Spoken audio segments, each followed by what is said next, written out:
نحمده ونصلي على رسوله الكريم اما بعد فاعوذ باللہ من الشیطان الرجیم بسم اللہ الرحمن الرحیم. 30 میں بھی پڑھتے ہیں کہ نبی صلی اللہ علیہ وسلم نے فرمایا جو شخص 10 بار قل هو اللہ احد پڑھتا ہے اس کے لیے جنت میں ایک محل بن جاتا ہے.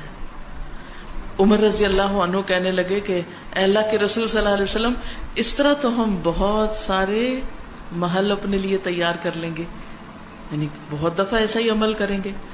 آپ نے فرمایا اللہ کے پاس اس سے بہت زیادہ ہے، بہت اچھا ہے، یعنی تمہارے گمان سے کہیں زیادہ ہے اس کے پاس. اور پھر آپ دیکھیے کہ ایک اور شخص کے بارے میں آتا ہے کہ وہ ایک بار ساری رات اسی سورت کی تلاوت کرتے رہے، اسی کی تکرار، اسی کی تکرار، اسی کی تکرار. قل هو اللہ احد اللہ الصمد لم یلد ولم یولد ولم یکن لہ کفوا احد. اور حقیقت یہ ہے کہ اگر آپ کسی وقت دعا کرنا چاہیں اور اللہ کے قریب ہونا چاہیں، اللہ تعالی کی قدرت اور عظمت کا احساس اپنے دل میں بٹھانا چاہیں تو آپ کو کیا کرنا چاہیے؟ بغیر گنے کئی بار قل هو اللہ احد.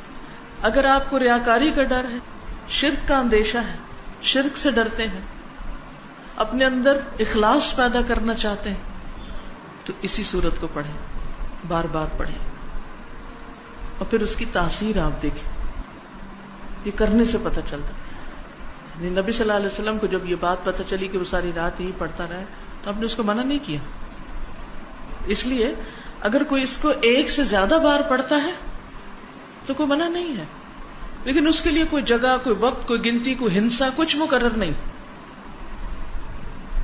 کیونکہ ایک ہی آیت کا یا ایک سورت کا بار بار پڑھنا انسان کے اندر اس کا فہم زیادہ کرتا ہے، اس کے اندر غور و فکر اور تدبر زیادہ ہو جاتا ہے.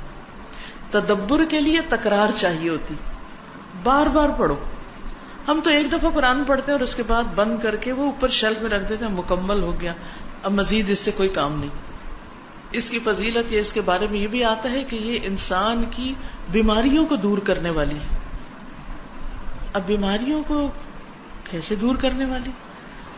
سب سے بڑی بیماری اور علت کیا ہے؟ شرک.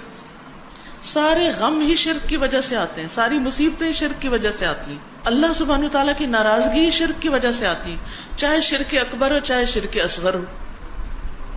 شرک اکبر تو بتوں کو پوجنا، اور شرک اصغر کیا؟ ریاکاری کرنا، دکھاوے کے کام کرنا، اپنے نیک کاموں پہ فخر کرنا، لوگوں کو بتانا کہ میں کیسا کیسا نیک ہوں.